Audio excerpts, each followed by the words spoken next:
I want to start off by thanking both Regeneron and the Society for Science for bringing together this incredible group of 40 friends and giving us not only a life-changing opportunity, but an experience that we will cherish for the rest of our lives.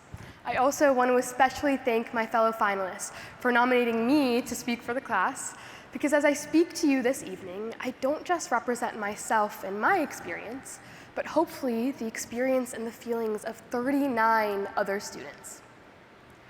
Personally, I love that moment right before I wake up, when the wispy cobwebs of my brain thread together to form a coherent ball of consciousness, when half my brain is still wandering in the dreams of last night, but the possibilities of the new day seem limitless. And to me, the strange state between the conscious and the unconscious is a lot like STS. Because similar to the few moments of aspiration we find in this in-between state, our time at STS has taught us to hold on to the sense of boundless possibility. We've learned to test our limits and to consider the unknown from multiple angles.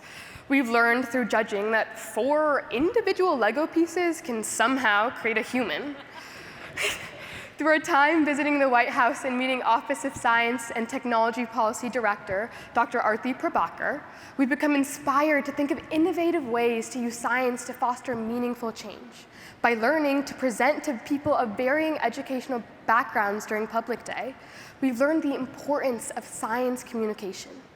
But most importantly, throughout the course of this week, we've learned that somehow 40 individuals, 40 diverse thinkers with a plethora of personalities, interests, and strengths somehow fit perfectly together, creating a group of lifelong friends.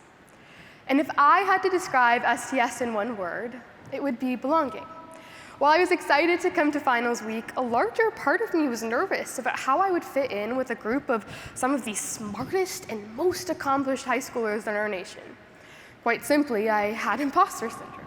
But when I arrived at STS, actually when we arrived at STS, this false fear was very quickly put to rest.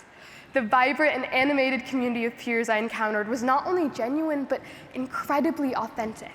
And together, we actively explored and asked questions about each other's research and interests, forging meaningful connections that I'm sure will last a lifetime, and celebrating our differences. Whether it was these spirited ping pong matches in the lounge, which it turns out the hotel did not appreciate, to discussing attempts at solving complex judging questions, or simply lending an ear to a fellow finalist's recount of their day, we embraced our interactions wholeheartedly, finding meaning in the seemingly mundane. And what I've come to realize is this: the same sense of belonging and safety that made us willing to take risks, made us willing to embrace this in-between state and explore the unknown.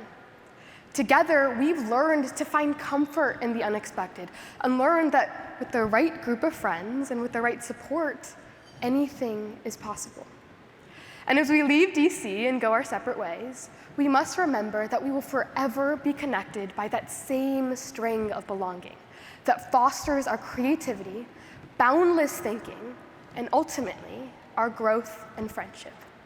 So I urge you to seek out belonging every day while also taking risks. Make a change in the world, try a new idea, or explore a new concept. Let's continue to harness our creativity and foster meaningful scientific and social change.